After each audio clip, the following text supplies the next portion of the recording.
Hello साथियों, आप सभी को मेरा नमस्कार। आप सभी का एक बार फिर से अपने YouTube चैनल पर स्वागत है। आप स्वस्थ होंगे, मस्त होंगे और एकदम आनंद के साथ में घर पर ही होंगे, क्योंकि कोरोना काल में घर से बाहर निकलना मुश्किल ही नहीं, नामुमकिन है। तो दोस्तों, आपको निकलना भी नहीं है और सरकार की गाइडलाइन का पालन करना है। और दोस्तों, अपने परिवार को सुरक्षित रखने के लिए, अपने राज्य को, देश को सुरक्षित रखने के लिए आप अपना योगदान दे सकते हैं, अपने घर पर रह सकते हैं। तो दोस्तों, शुरू करते हैं आज का टॉपिक।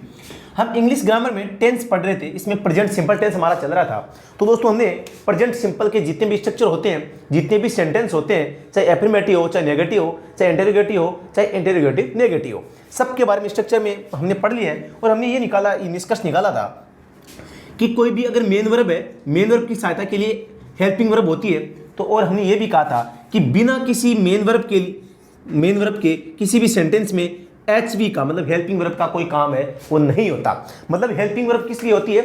मेन वर्ब की सहायता के लिए होती है। तो दोस्तों, इसी कड़ी में हमने ये भी बात की थी कि प्रेजेंट सिंपल में कुछ सेंटेंस ऐसे भी होते हैं जहां जो हेल्पिंग वर्ब होती है उसका हम प्रयोग है मेन वर्ब के रूप में करते हैं। तो दोस्तों, वो कौन कौन से सेंटेंस है? ऐसे ही सेंटेंस दोस्तों क्या है, जो अपवाद स्वरूप होते हैं, उनको एग्जाम में पूछा जाता है। तो आपको पता होना चाहिए कि जो हेल्पिंग वर्ब है उसको हम मेन वर्ब के रूप में कहाँ कहाँ प्रयोग कर सकते हैं। तो दोस्तों, आप सबको पता होगा कि जो हेल्पिंग वर्ब होती है वो कौन कौन सी होती है। जैसे एक तो बी की फॉर्म होती है, एक हैव की होती है और एक डू की होती है।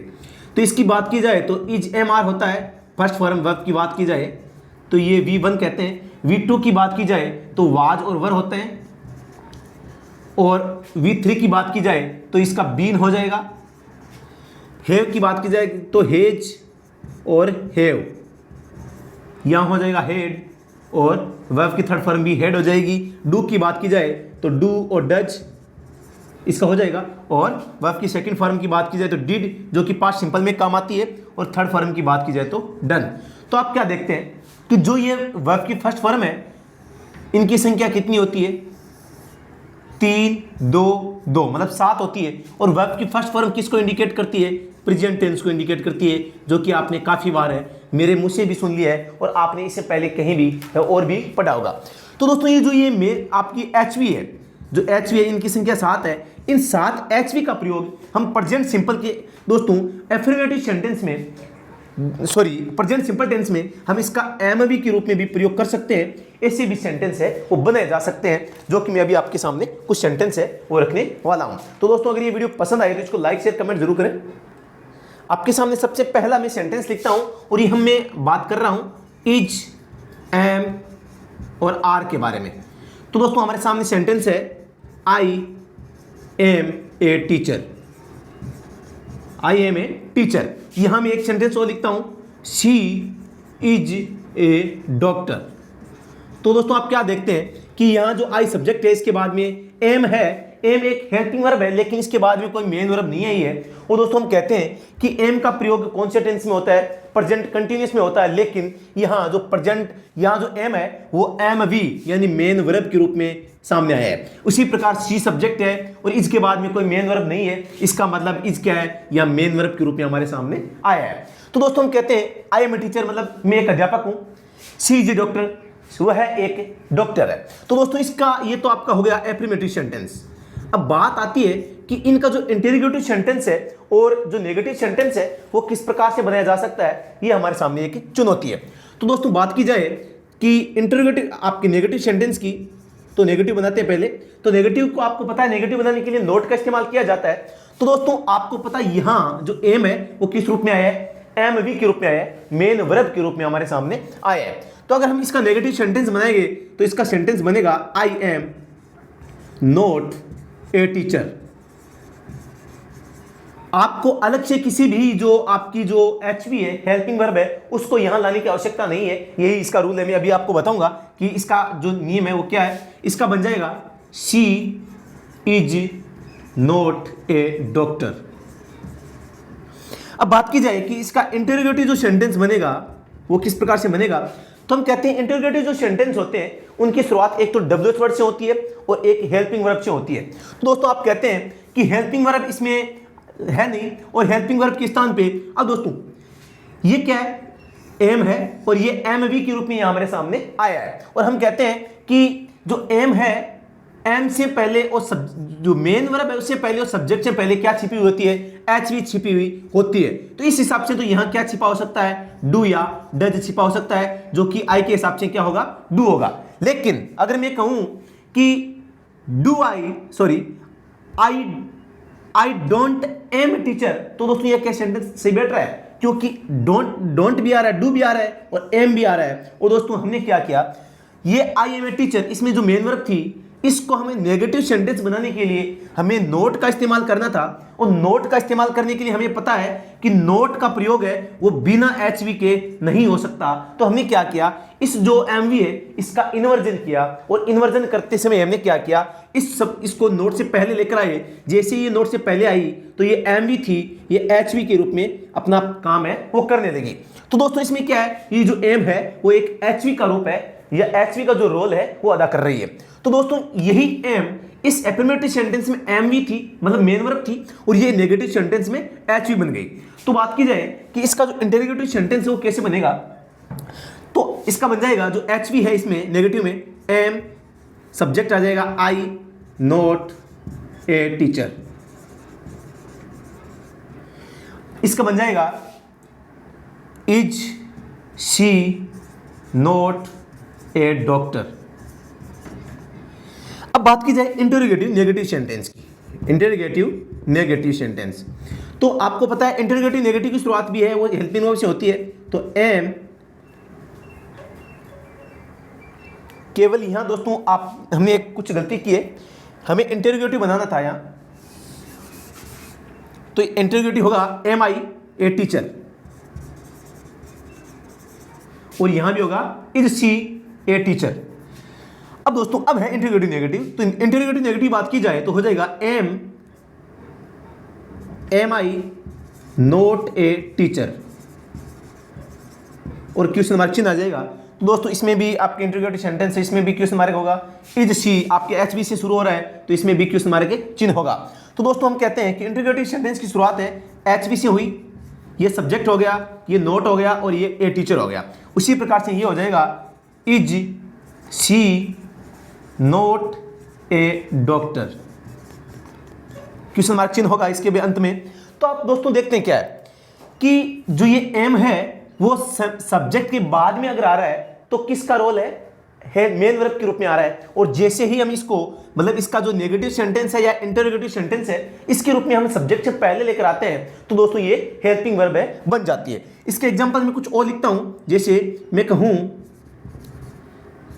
Am not I a teacher, question mark चिन्ह हो जाएगा। एक मैं कहूं कि are not I a teacher, question mark चिन्ह मैं कहूँगा आरंट आई ए टीचर। एक मैं कहूँगा एमंट आई ए टीचर।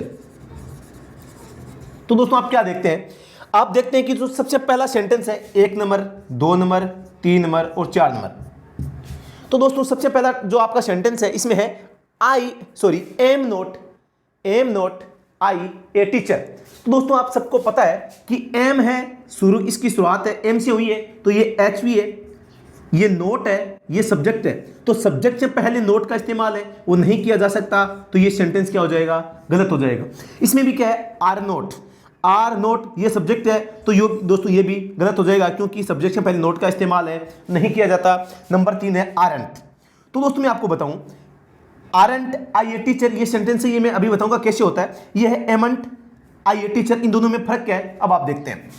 हम देखते हैं कि एम एक हेल्पिंग वर्ब है, और अगर नोट का इस्तेमाल करना हो हमें तो ये नोट का इस्तेमाल हम सब्जेक्ट के बाद में करते हैं, जो सब्जेक्ट होता है। लेकिन अगर हम इस नोट का इस्तेमाल सब्जेक्ट से पहले करना चाहें तो हमें क्या करना होता है, इस एम वी और नोट को क्या कर देना होता है, जोड़ देना होता है। जैसे हम जोड़ते हैं तो एम और नोट को जोड़ने से एमंट नहीं बनता, क्या बनता है, आरंट बनता है। क्या बनेगा, आरंट। तो दोस्तों आपको समझ में आ गया होगा कि इस सेंटेंस में क्या दिक्कत है। सॉरी, एमंट है, कोई कॉन्टेक्चुअल फॉर्म नहीं है, इसलिए ये सेंटेंस भी क्या हो जाएगा, गलत हो जाएगा। तो दोस्तों सबसे पहला सेंटेंस था एक am I not a teacher, ये बिल्कुल सही सेंटेंस है। एक था ये आपके इसमें नोट ये भी गलत हो गया, ये भी गलत हो गया, क्योंकि सब्जेक्ट से पहले नोट है। आरंट, आरंट है क्योंकि हमें जो एम है, एम के साथ में नोट का इस्तेमाल करने से आरंट बनता है, जैसे कि हमने यहां बनाया एम जोड़ नोट आरंट। तो आरंट आई ए टीचर, मतलब ये आपकी हेल्पिंग वर्ब होगी, नोट आ गया, सब्जेक्ट आ गया और ए टीचर आ गया। तो दोस्तों हम क्या कहते हैं, नंबर 3 नंबर सेंटेंस और नंबर 1 ये पहला सेंटेंस बिल्कुल सही है, बाकी क्या है गलत है। तो दोस्तों अब इनसे निष्कर्ष क्या निकलता है, ये सेंटेंस जो हमने लिखे हैं इनसे हमें क्या निष्कर्ष देखने को मिलता है। तो दोस्तों हम कहते हैं कि सबसे पहली बात तो ये है कि जो एमवी है, एमवी अगर सब्जेक्ट के बाद में है, सब्जेक्ट के बाद में, तो ये दोस्तों किसका रूप होती है, नहीं सॉरी वर्ब,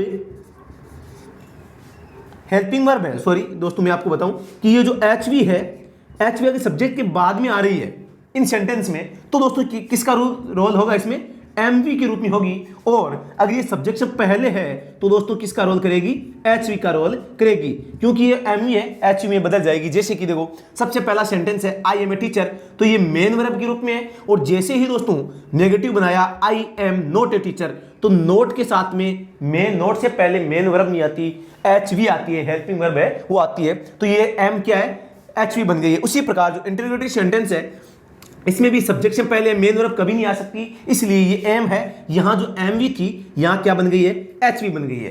तो दोस्तों अगर कोई वर्ब है वो सब्जेक्ट से पहले आ रही है तो इसका मतलब है कि वो क्या है, हेल्पिंग वर्ब है, और सब्जेक्ट के बाद में आ रही है तो इसका मतलब है वो क्या है, मेन वर्ब है। किसमें, केवल प्रेजेंट सिंपल के आपके इज एम आर को मेन वर्ब के रूप में काम में लेते हैं, तब की दोस्तों मैं बात कर रहा हूं। तो दोस्तों आपको जरूर समझ में आया होगा कि मैंने इज एम आर के बारे में बताया कि अगर इज एम आर का प्रेजेंट सिंपल टेंस में अगर हेल्पिंग वर्ब के रूप में प्रयोग किया जाता है तो यहां किसकी आवश्यकता नहीं होती, जैसा कि हम अदर सेंटेंस में करते हैं, डू और डज की आवश्यकता नहीं होती। तो आपको ध्यान रखना है is am are, is am are के साथ डू या डज की आवश्यकता नहीं होती। तो दोस्तों सबसे बड़ा निष्कर्ष ये है, आपको ध्यान भी रखना है, केवल मैं इज एम आर की बात कर रहा हूं। अभी मैंने हेज है जो हेल्पिंग वर्ब है वो मेन वर्ब के रूप में काम आएगी उसकी बात नहीं की है, नहीं मैंने डू और डज की बात की है, केवल मैंने इज एम आर की बात की है कि इज एम आर के साथ में डू और डज एचवी है, इसकी आवश्यकता नहीं है। क्या नहीं है, आवश्यकता नहीं होती। दोस्तों इस बात को आप नोट डाउन कर लें। तो दोस्तों आगे बात करें, मैं एक सेंटेंस आपके को और बताना भूल गया। जैसे हमने लिखा कि is she not a teacher doctor, तो इसको हम ऐसे भी लिख सकते हैं इज इजंट। सो हाँ एक ये is not she A doctor, और एक आपके सामने मैं लिखता हूं इजंट शी ए डॉक्टर। तो दोस्तों आपको पता होगा कि मैंने कई बार बता दिया है कि सब्जेक्ट से पहले नोट का इस्तेमाल नहीं किया जाता, बल्कि कॉन्टेक्चुअल फॉर्म का प्रयोग है वो किया जा सकता है, लेकिन नोट का प्रयोग हमेशा सब्जेक्ट के बाद में ही किया जाएगा। इस बात को भी आप ध्यान रखें, नोट का प्रयोग सब्जेक्ट के बाद में हो सकता है, लेकिन दोस्तों जो ये आपके कॉन्टेक्चुअल फॉर्म है इसका इस्तेमाल सब्जेक्ट से पहले कर सकते हैं। तो दोस्तों इसमें जो ये सेंटेंस है ये क्या हो जाएगा, गलत हो जाएगा, और ये सेंटेंस क्या एकदम सही हो जाएगा, इजंट शी ए डॉक्टर। तो हम जो इंटरोगेटिव नेगेटिव सेंटेंस है, चाहे आप इसकी बात करें am I not a teacher, is, और इसका भी कैसे बनेगा, आरंट आई ए टीचर। दोस्तों आप देखते हैं कि ये दोनों सेंटेंस क्या है, सही है, ये भी सही है, am I not a teacher, aren't I a teacher, ये दोनों सही है, और ये भी दोनों सही है। Is she not a doctor और इजंट सी ए डॉक्टर, क्योंकि ये नोट है वो इसके साथ में जुड़ कर आ रहा है। तो दोस्तों अब मैं बात करूं, आपके सामने निष्कर्ष ये निकला कि अगर प्रेजेंट सिंपल के टेंस में इज एम आर का प्रयोग हेल्पिंग वर्ब के रूप में होता है तो आपको डू और डज की हेल्पिंग वर्ब के रूप में प्रयोग करने की आवश्यकता है, वो नहीं है। अब बात करते हैं हेज और हेव के बारे में। अब नंबर 2 दोस्तों हमारे सामने है हेज और हेव। तो दोस्तों आप देखते हैं कि हमने इज एम आर की बात कर ली, अब बात करते हैं हेज और हेव है, वो अगर एम वी के रूप में हमारे सामने आए। जैसे मैं सेंटेंस लिखूं कि सी हेज ए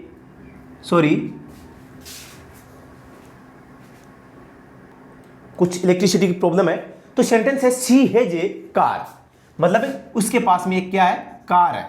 तो दोस्तों बात करें कि ये तो हो गया आपका एफर्मेटिव सेंटेंस। ये कब की बात हो रही है, आपको पता है कि ये सब्जेक्ट है, इस सब्जेक्ट के बाद में वर्ब है, वह वर्ब कौन सी है, इसके क्यों के बाद में, इसके बाद में कोई वर्ब नहीं आ रही। अब हमें कैसे पता चलेगा कि ये मेन वर्ब या हेल्पिंग वर्ब है। तो दोस्तों अगर एचवी के बाद में एमवी नहीं है तो इसका मतलब है जो एचवी है यही क्या है, एमवी के रूप में आई है। तो हेज एक हेल्पिंग वर्ब है, बिल्कुल हम जानते हैं, लेकिन इसके बाद में कोई मेन वर्ब है वो नहीं दिखाई दे रही। इसका मतलब है ये हेज क्या है, अपने आप में एक मेन वर्ब के रूप में यहां आई है। तो दोस्तों यहां बात की जाए तो ये एमवी हो गई, ये सब्जेक्ट हो गया। अब इसके आपकी नेगेटिव सेंटेंस की बात की जाए कि नेगेटिव सेंटेंस कैसे बनेगा, तो दोस्तों आप कह सकते हैं शी हेज, बस वही बात है जो हमने इजमार में की थी, she has note A car, मतलब उसके पास कार नहीं है। यह कैसी है ये कार, मतलब उसके पास एक कार है, उसके पास में एक कार है, उसके पास में एक कार नहीं है। अब बात की जाए इंटरोगेटिव सेंटेंस की, तो दोस्तों यहां इजमार से कुछ थोड़ा सा आपको हटके मिलेगा। मैं आपकी बात करूं इंटरोगेटिव, तो इंटरोगेटिव सेंटेंस की शुरुआत है वो एक आपको पता है एचवी से होती है।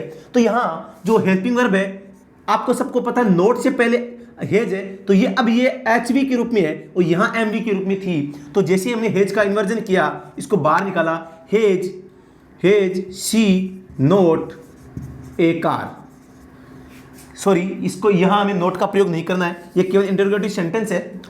शी हेज ए कार, क्या उसके पास में एक कार है। तो दोस्तों अब बात करें कि इसमें एक कुछ अलग स्थिति बन सकती है। एक मैं आपके सामने सेंटेंस लिखूं, अगर हमारे पास में sentence she has a car, तो दोस्तों आप कहते हैं कि जो हेज है वो कौन सी वर्ब है। हेज और हेव में से आपको पता होगा कि जो हेज है वो सिंगुलर है, क्या है, सिंगुलर है, और हेव है प्लूरल है। सिंगुलर है इसका मतलब क्या है, इसके साथ में क्या जुड़ा हुआ है, एस या ईएस जुड़ा हुआ है। इसका मतलब है अगर हम यहां से एचवी को बाहर निकालें, एचवी को बाहर निकालें जो कि एक मतलब छिपी हुई एचवी होती है प्रत्येक प्रेजेंट सिंपल टेंस में। आपको सबको पता है कि कई सेंटेंस ऐसे होते हैं प्रेजेंट सिंपल एफर्मेटिव के जिनमें एचवी है वो छिपी हुई रहती है, इनको बाहर निकालना पड़ता है। अब ये कौन कौन सी होती है मैंने बार बार बता दिया है, डू, डज और डिड होता है, और इन्हें डमी ऑपरेटर बोलते हैं, ये भी आपको पता है। तो यहां आप बताओ कि हेज और हेव, यहां हेज आया है, हेज का मतलब है यहाँ एस और ईएस जुड़ा हुआ है, तो एस या ईएस जुड़ा हुआ इसका मतलब क्या है, यहां डू छिपा हुआ है या डिड डू है या डज है, इनमें से दो में से आप क्या बताओगे। तो आप कहोगे कि अगर एस या ईएस इसमें है तो इसका मतलब है यहां डज छिपा हुआ है। तो जैसे ही हमें हेल्पिंग वर्ब बाहर निकालनी होगी और इंटरोगेटिव सेंटेंस बनाना होगा तो हम इसको डज को बाहर लेकर आएंगे, क्योंकि इसके बाद में सब्जेक्ट सिंगुलर है और हेज आया है। हेज का मतलब है इस वर्ब के साथ में क्या है, एस या ईएस जुड़ा हुआ है। तो डज आ गया, डज आपके एचवी हो गई, इसके बाद में सब्जेक्ट है शी, डज शी। अब आपकी जो ये मेन वर्ब थी, मेन वर्ब अभी क्या है, हेज है, और हेज क्या है, सिंगुलर है, क्या है, सिंगुलर है। अब इस सिंगुलर को हमने यहां सिंगुलर बना दिया इसको ऑलरेडी, क्योंकि इस सिंगुलर को अब हमें वापस प्लूरल बनाना है, हेव बनाना है। क्यों बनाना है आप देख सकते हैं, क्योंकि सब्जेक्ट के अनुसार हमने इस जो हेल्पिंग वर्ब है एचवी है, इसको हमने पहले ही इसके साथ में एस या ईएस जोड़ दिया है। क्योंकि जो ये आपकी मेन वर्ब थी इसमें से एस या ईएस हटाएंगे तो ये हेज का क्या बन जाएगा, हेव बन जाएगा। क्योंकि अब ये हेव क्यों बना, क्यों हम कहते हैं कि हेव के साथ में एस या ईएस जोड़ने से ही क्या बनता है, हेज बनता है। तो हेज में से अगर हमने एस या ईएस निकाल लिया तो क्या निकला, हेव निकला। तो हमने कहा does she have A car और क्वेश्चन मार्क चिन्ह लगा दिया।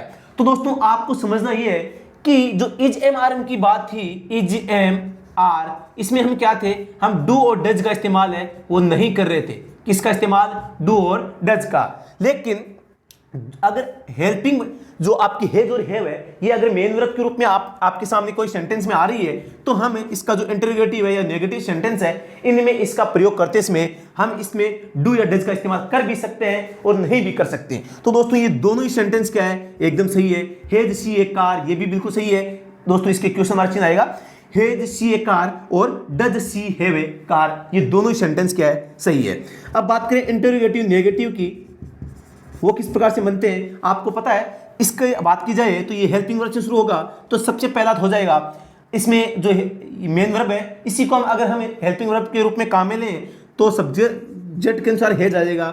Hedge she note A car, एक तो सेंटेंस ये बन जाएगा। और नंबर 2 सेंटेंस की बात की जाए तो दोस्तों आपको पता है सब्जेक्ट शी है, तो इसके अनुसार डज आ जाएगा।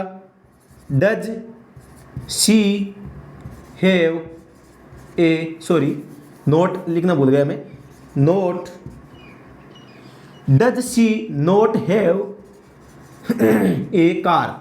तो दोस्तों आप क्या देखते हैं कि हम दोनों ही तरीके से इसका सेंटेंस बना सकते हैं। डज, डू या डज का सब्जेक्ट के अनुसार प्रयोग भी कर सकते हैं, इनका इन्वर्जन भी कर सकते हैं। इन्वर्जन कैसे, वो आपको मैंने अभी बताया था, दोबारा बता देता हूं। शी हैज ए कार, ये सेंटेंस था हमारे सामने। हम कहते हैं कि जो सब्जेक्ट है और ये मेन वर्ब है, ये एफर्मेटिव सेंटेंस है प्रेजेंट सिंपल का, तो यहाँ क्या है, एच वी छिपी होती है। इस एच वी को बाहर निकालना होता है, तो बाहर कैसे निकालते हैं, तो सब्जेक्ट कैसा है, सिंगुलर है, और इसके बाद में ये वर्ब भी कैसी है, सिंगुलर है। सिंगुलर का मतलब इसमें क्या जुड़ा हुआ है, एस या ई एस जुड़ा हुआ है। जैसे ही हमने हेज से क्या रिमूव किया, माइनस किया एस या ई एस, तो इसका बन गया क्या, हैव। और अब अगर एस या ई एस जुड़ा हुआ है तो इसका मतलब है डू नहीं है, यहाँ क्या छिपा हुआ है, डज छिपा हुआ है। तो इसीलिए हमने इसका बाहर निकाला, किसको, डज को। यहां भी निकाला, यहां भी निकाला। हेल्पिंग वर्ब है वो डज बाहर लेकर आए और does she not have a car, इस प्रकार का सेंटेंस है वो हमने बनाया।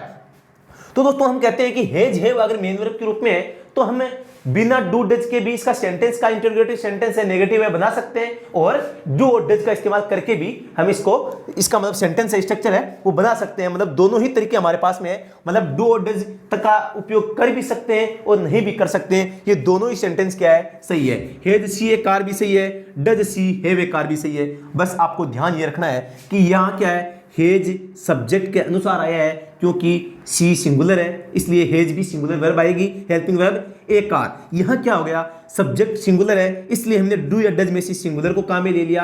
अब हमें जो ये एच वी मेन वर्ब है, मेन वर्ब को अब हमें सिंगुलर बनाने की आवश्यकता नहीं है, क्योंकि हमने पहले से एच वी को क्या है, सिंगुलर बना दिया है। तो दोस्तों इसके अलावा मैं बात करूं, एक सेंटेंस आपके सामने मैं लिखूं कि ही लाइक्स मी। आपको पता है यहां सब्जेक्ट सिंगुलर है, लाइक्स क्या है, एक सिंगुलर वर्ब है, क्योंकि सब्जेक्ट सिंगुलर है तो वर्ब भी सिंगुलर होनी चाहिए। अब इसका जो हम इंटरोगेटिव सेंटेंस बनाएंगे तो यहां से जो एच वी निकालेंगे हम, एच वी केस क्या निकलेगी, डू या डज। आपको पता है वर्ब के अंदर एस जुड़ा हुआ है तो इसका मतलब डज है। तो जैसे हमने डज को बाहर निकाला, डज ही लाइक, अब लाइक्स नहीं आएगा, ये एस है वो नहीं आएगा, क्योंकि हमने वर्ब को पहले ही क्या कर दिया है, सिंगुलर बना दिया है। तो मेन वर्ब को सिंगुलर बनाने की आवश्यकता नहीं है। तो दोस्तों जो मैं चीज है आपको समझाने की कोशिश कर रहा हूं, आप समझ गए होंगे, ये मुझे पूरी उम्मीद है।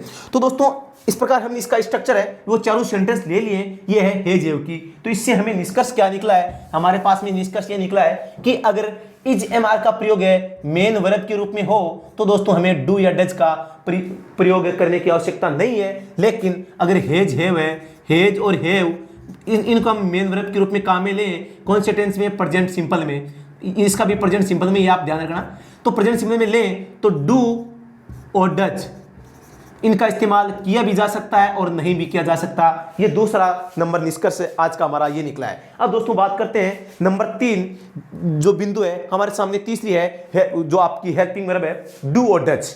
अगर इसका इस्तेमाल है मेन वर्ब के रूप में हो तो हम किस प्रकार से स्ट्रक्चर है वो बना सकते हैं, अभी देखते हैं। अब दोस्तों हम देख रहे हैं अगर डू और डज का प्रयोग है वो प्रेजेंट सिंपल में अगर मेन वर्ब के रूप में होने पर इसका जो सेंटेंस स्ट्रक्चर है वो किस प्रकार से बन सकता है। तो मैं आपको बताऊं कि अगर मैं लिखूं कि कोई सेंटेंस ले लेते हैं हम जहां डू और डज है वो मेन वर्ब के रूप में हो, सेंटेंस हो जाएगा आपके सी डज हर होमवर्क, मतलब वह अपना होमवर्क करती है, मतलब सी डज वह करती है हर होमवर्क, यानी अपना होमवर्क है वो करती है। तो ये सेंटेंस है हमारे सामने, इसमें आप देख सकते हैं कि सी क्या सब्जेक्ट है और डज है वो मेन वर्ब के रूप में यहाँ आया है। लेकिन हम क्या देखते हैं कि डू और डज है वो एक प्रकार की क्या होती है, हेल्पिंग वर्ब, ये भी हम देखते हैं। लेकिन इसका इस्तेमाल है अगर मेन वर्ब के रूप में हो जाए तो इसका जो इंटरोगेटिव सेंटेंस है वो किस प्रकार बना सकते हैं, ये देखते हैं। तो ये आपके एफर्मेटिव सेंटेंस हो गया। तो दोस्तों मैं आपसे एक आशा करता हूं, ये चाहे वीडियो आपको पसंद आए या नहीं आए दूसरी बात है, लेकिन आपको कमेंट में बताना जरूर है कि ये वीडियो आपको कैसा लगा, आपको क्या इसमें कुछ ना कुछ नया सीखने को मिला, या जो मेरी पढ़ाने की जो शैली है वो आपको कैसी लगी। इसमें हम और कुछ इंप्रूवमेंट कर सकते हैं या कुछ अच्छा चल रहा है, तो दोस्तों इसके बारे में कुछ आप बताओगे तो ही हम इस कक्षा में इंप्रूवमेंट है वो ला सकते हैं, अन्यथा नहीं। तो दोस्तों आप बताएं कि एफर्मेटिव सेंटेंस में इसमें हमने लिखा कि शी डज हर होमवर्क, इसकी हम इंटरोगेटिव या नेगेटिव सेंटेंस की बात करें तो हो जाएगा नेगेटिव सेंटेंस। सबसे पहले हम ले लेते हैं इंटरोगेटिव सेंटेंस। तो दोस्तों आप सबको पता है कि इंटरोगेटिव सेंटेंस है बनाने वक्त हमें जो आपकी एचवी है वहां से शुरू करना होता है, मतलब हेल्पिंग वर्ब से शुरू करना होता है। तो आप देखते हैं ये क्रिया क्या है, वर्ब क्या है, वर्ब है डू, और हमने यहाँ डू का सिंगुलर वर्ब डज का में लिया है। तो दोस्तों हम कहते हैं कि यहाँ क्या है, अगर हेल्पिंग वर्ब ये मेन वर्ब है तो इसका मतलब है यहाँ एचवी छिपी हुई है, और एचवी छिपी हुई है तो क्या हो सकती है, डू या डज। तो दोस्तों हम कहते हैं कि ये डू या डज में से ये डज होगी, क्योंकि इसके साथ में ईएस जुड़ा हुआ है। ये मैं बात करिए तो एमवी है, ये प्रेजेंट सिंपल टेंस का एफर्मेटिव सेंटेंस है, इसका मतलब यहाँ क्या है, एचवी छिपी हुई है। तो दोस्तों ये एचवी कौन सी छिपी हुई है, ये डज छिपी हुई है। तो इंटरोगेटिव सेंटेंस अगर हम बनाएंगे तो सबसे पहले हम उसकी शुरुआत किससे करेंगे, डज से करेंगे। जैसे ही मैंने इसका डज लिखा, हेल्पिंग वर्ब आ गई, सब्जेक्ट आ गया सी, इसके बाद में अब आपको लिखना है, क्या लिखनी है, मेन वर्ब लिखनी है। तो मेन वर्ब क्या थी, अभी मैंने बताया, वर्ब थी डू। तो दोस्तों डू में से हमने ईएस को क्या यहां लिख दिया है, क्योंकि जो हेल्पिंग वर्ब है इसको हमने सिंगुलर बना दिया है। तो अब इस सिंगुलर वर्ब को हमें वापस प्लूरल वर्ब है बनाना पड़ेगा। तो डज का वापस हो जाएगा do, does she do her homework. तो दोस्तों अगर मैं यहां लिखता कि does she her homework, her homework, तो दोस्तों आप देखते हैं कि यहां जो डज है वो किसी सब्जेक्ट से पहले आ गया है, उस सब्जेक्ट के बाद में कोई भी मेन वर्ब है वो नहीं आ रही। लेकिन शर्त ये, आप कहीं भी देख लेना, अगर वाक्य में डू और डज का इस्तेमाल हो, डू और डज सब्जेक्ट से पहले हो, सब्जेक्ट से पहले हो, सब्जेक्ट से पहले हो, तो एमवी का होना जरूरी है या अनिवार्य है। दोस्तों आप इस चीज को नोट करना कि अगर सब्जेक्ट से पहले हेल्पिंग वर्ब एचवी आ रही है तो इसका मतलब है आपको सब्जेक्ट के बाद में एमवी लेकर आनी ही होगी, अन्यथा सेंटेंस क्या हो जाएगा, गलत हो जाएगा। यही चीज मैं दोस्तों आपको समझाने की कोशिश कर रहा हूं कि हमने सबसे पहले जो पढ़ा था इजेएमआर, इसमें हमने पढ़ा कि इजेएमआर अगर मेन वर्ब के रूप में आ रही है प्रेजेंट सिंपल टेंस में, तो दोस्तों हम डू और डज का इस्तेमाल नहीं करते हेल्पिंग वर्ब के रूप में। तो एचवी डू और डज का इस्तेमाल नहीं करते, और हेज हैव है अगर मेन वर्ब के रूप में प्रेजेंट सिंपल में आ रही है तो हम डू और डज का इस्तेमाल कर भी सकते हैं और नहीं भी कर सकते। अब तीसरा है कि अगर डू और डज अगर मेन वर्ब के रूप में हो और डू और डज सब्जेक्ट से पहले अगर हो, डू और डज ये देखो आपके सब्जेक्ट से पहले आ गई, तो हमें मेन वर्ब का प्रयोग करना जरूरी है, जो कि आप यहां देख सकते हैं। इसकी हम बात करें नेगेटिव सेंटेंस की, तो ये हो जाएगा she does not her homework, she does not her homework. अब बात की जाए इंटरोगेटिव नेगेटिव सेंटेंस की, तो दोस्तों ये हो जाएगा इंटरोगेटिव है तो इसकी शुरुआत भी हमें किससे करनी पड़ेगी, हेल्पिंग वर्ब से करनी पड़ेगी। तो हो जाएगा does she not do her homework और क्वेश्चन मार्क चिन्ह। इसको हम एक तरीके से और बना सकते हैं, हम इसको और इसको मिला के लिख सकते हैं, कैसे, doesn't she do her homework. तो दोस्तों आप देखते हैं ये दोनों सेंटेंस ही है। तो इससे इन चारों स्ट्रक्चर से सेंटेंस से हमें क्या सीखने को मिला, हमें सीखने को मिला कि अगर डू या डज का प्रयोग है मेन वर्ब के रूप में हो, डू और डज का प्रयोग प्रेजेंट सिंपल में मेन वर्ब के रूप में होने पर किस प्रकार का सेंटेंस स्ट्रक्चर बनता है वो हमने देखा, और ये निष्कर्ष निकला कि डू और डज सब्जेक्ट से पहले हो तो हमें क्या करना है, एमवी का प्रयोग होना, मेन वर्ब का होना क्या होगा, जरूरी होगा। तो दोस्तों हमने क्या किया, जो शी सब्जेक्ट था इसके बाद में मेन वर्ब डज थी, तो दोस्तों इसका इन्वर्जन करते इसमें इंटरोगेटिव सेंटेंस में यहाँ जो एचवी छिपी हुई थी वो हमने सब्जेक्ट के अनुसार डज निकाली, यहाँ डज आते ही सब्जेक्ट आ गया। अब मेन वर्ब है वो यहाँ सिंगुलर बनी हुई है, तो सिंगुलर हमने इस हेल्पिंग वर्ब को पहले बना दिया है, तो हमें दोबारा से इसको सिंगुलर रखने की आवश्यकता नहीं है, वापस ऐसे ये हटा सकते हैं। तो हमने वापस इसको डू बना दिया, does she do her homework. तो दोस्तों ये सेंटेंस आपके सामने है। तो दोस्तों मैंने पूरी कोशिश की है कि ये तीनों जो आपके इजेमार है, हेज हैव है, डू डज है, इनका इस्तेमाल है हम हेल्पिंग वर्ब का है मेन वर्ब के रूप में किस प्रकार से कर सकते हैं, ये दोस्तों मैंने आपको सिखाने की पूरी कोशिश की है। तो दोस्तों इस वीडियो में जो भी आपको समझ में आया है, तो दोस्तों मुझे पूरी उम्मीद है ये आपके काम आने योग्य होगा। दोस्तों इसके आगे जो अब प्रेजेंट सिंपल का जो यूज है, प्रेजेंट सिंपल का प्रयोग है, हम कहाँ कहाँ कर सकते हैं वो हम अगले वीडियो में जानेंगे। तो दोस्तों फिर से मिलते हैं नेक्स्ट वीडियो में, तब तक के लिए धन्यवाद। जय हिंद, जय भारत। स्वस्थ रहिए, मस्त रहिए, अच्छे से आपका जो एग्जाम है उसकी तैयारी करते रहिए, क्योंकि आपके पास में बहुत अच्छा समय है कि आप अपने घर पर रहकर अच्छा दूध घी अपने घर की रोटी खाकर आप आराम से वो अच्छी तैयारी कर सकते हैं। क्योंकि जब भी एग्जाम आता है तो आपको कहीं न किसी शहर में जाकर बाहर रहकर अपने हाथ से रोटी बनाकर, मतलब लुकी सुखी अपने हाथ से बनाई हुई बिना स्वाद की सब्जी है वो खाकर, बिना दही के आप जो रोटी है वो खाकर अपना टाइम निकालते हैं, पढ़ाई करते हैं। लेकिन अब आप अपने घर पर हैं, स्वस्थ रहिए, मस्त रहिए, अच्छा भोजन कीजिए और अपने परिवार वालों का सहयोग कीजिए, अपने जो रिश्तेदार हैं उनका भी सहयोग कीजिए और अच्छी सी तैयारी है वो आप कीजिए। तो दोस्तों अभी के लिए इतना ही, फिर से मिलते हैं नेक्स्ट वीडियो में, तब तक के लिए धन्यवाद। जय हिंद, जय भारत, राम राम सर।